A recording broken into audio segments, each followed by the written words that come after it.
2021 is going to be an action-packed year, and the launches have already started thick and fast. The latest car to vie for your attention is this, the Renault Kiger. This sits in the hotly contested compact SUV segment, but Renault aren't just focusing on the likes of the Nexon, Venue, Sonnet, XUV300, all those other compact SUVs. They also want to tap into the upper hatchback segment, the likes of the i20, the Ultras. They want to eat into that. And the reason why you're going to first walk into a Renault showroom is the styling of the Kiger. This is based on the same platform as the Nissan Magnite, but gone are those days of badge engineering. The Kiger, it looks completely different from the Magnite, and in my opinion, it looks fantastic. So let's start this review with the styling of the Kiger.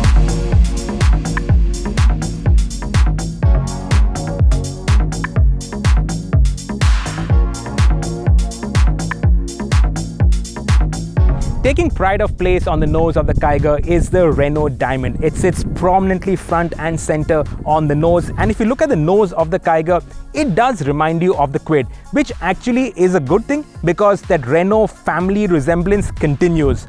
Now, of course, the Kiger has been made to look more SUV-ish, and it does work. It also looks a bit like a concept car. LED DRLs on all versions. On the top-end version, you get LED headlamps, and moving over to the profile, well, the good news continues. Now, all the versions get 16-inch wheels, though if you actually look at it, it looks slightly under-tired. 17s would fill out the arches better. It's got thick black cladding to give it that SUV kind of stance. A nice coupe-like roofline, especially allied to the window line, which goes up. So this gives it an SUV coupe kind of design vibe, which actually works. The roof rails, functional, it can take weight up to 50 kilos, and what I must point out is the absolute lack of chrome. Normally, you see a lot of chrome on the door handles, chrome on the window line, but Renault have consciously deleted all chrome. If you want, Renault will sell you chrome in their options and accessory packs, but I like the fact that there is black and it contrasts well with this blue. It gives it sort of a sporty vibe, which works. I love the fact that there is no chrome on the Kiger. At the rear, it's got the C-shaped LED tail lamps, which again works very well. Honestly, I can't decide whether I like the front or the rear better. Both look really good. Even the profile looks really good. All versions get this spoiler, and overall the Kiger, it really is attractive, very head-turning, and without being overdone. It looks chic, modern, very French, and definitely it will draw your attention when it passes you by on the road.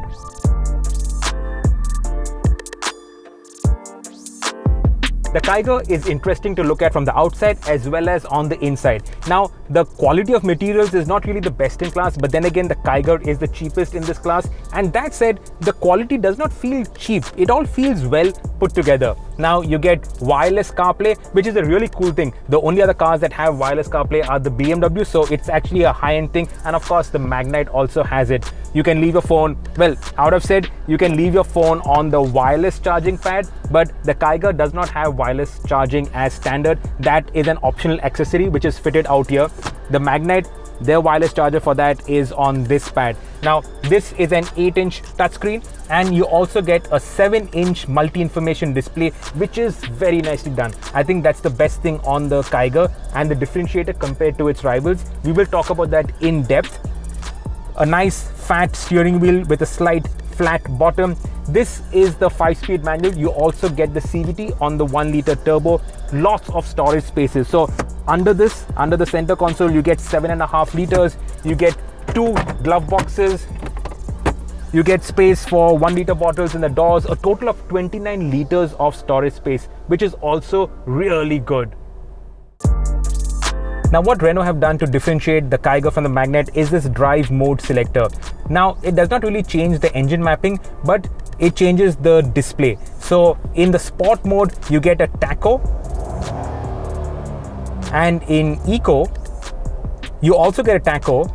And if you notice, this bit is marked out. So the center bit is marked out, and that is the most fuel efficient range for the engine. The Kiger teaches you how to drive economically. And in normal mode, the display is the speedo, and you don't get a tacho. Also, I must point out, in sport mode, you get a G-force meter on the left, and you also get meters that show the horsepower and the torque. Renault claims that the Kiger has the most spacious boot in its class. Now, this is 405 liters and it is actually quite deep. In fact, Renault will sell you an accessory which will raise the boot floor, and below that there will be shelves so you can store nicks and knacks. And underneath you have the spare wheel. Now, the spare, funnily enough, is a 15-inch spare, whereas all versions get 16-inch wheels. I don't know why that is, but the most spacious boot, and Renault also claims that the rear knee room as well as elbow room is best in class. Let's check that out. Remember what I said about the SUV coupe roofline? Now it does not eat into the headroom. There's still 5 fingers worth of free headroom, so it is pretty spacious, but you have to be careful while getting into the car not to hit your head against the door aperture, because that coupe roofline, it does make for a narrow door aperture. Now, in terms of the space, there is a fair bit of knee room, and this front seat is adjusted so that I'm comfortable up at the front. So plenty of space. Renault also claims that the elbow room is the most in the segment. I have no reason to disbelieve their claim, and the floor is also flat. So it is a pretty spacious back seat out here.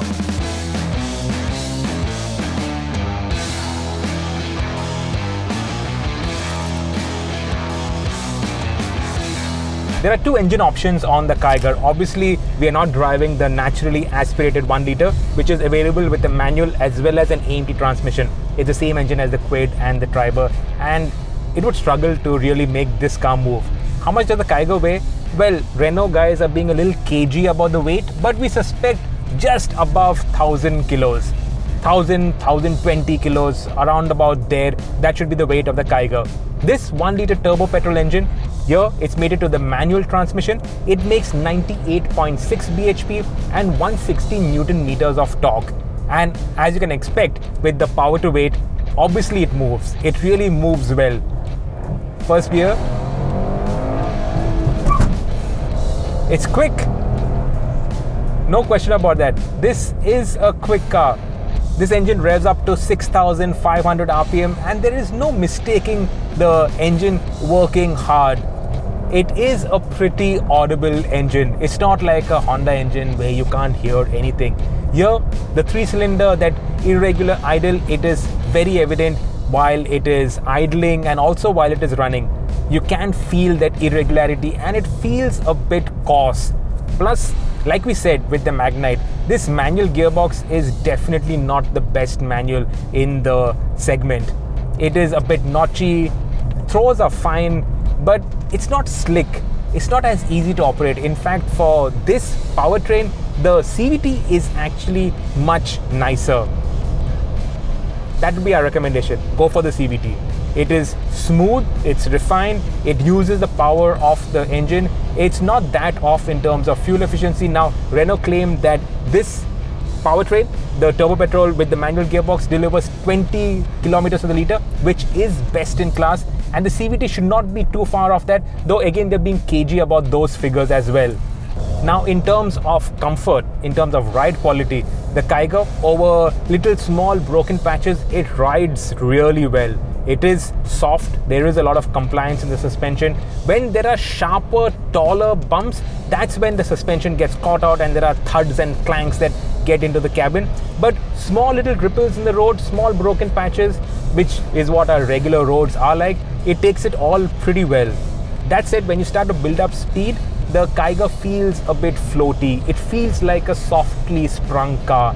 So the body control is not as well tied down as, say, it would be in a Volkswagen Group car. To give just one example, it starts to float around a bit. It doesn't feel very happy taking things at very high speeds, including corners. Now, because this suspension is soft, there is a fair bit of body roll, a fair bit of understeer. This is not an enthusiastic compact SUV. Like a Nexon has a much better ride and handling balance. So throw it around corners and you can feel the body roll.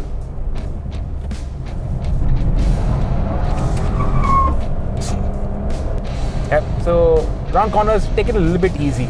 But regular driving at 8/10, the Kiger is very nice, very relaxed, good suspension, compliant.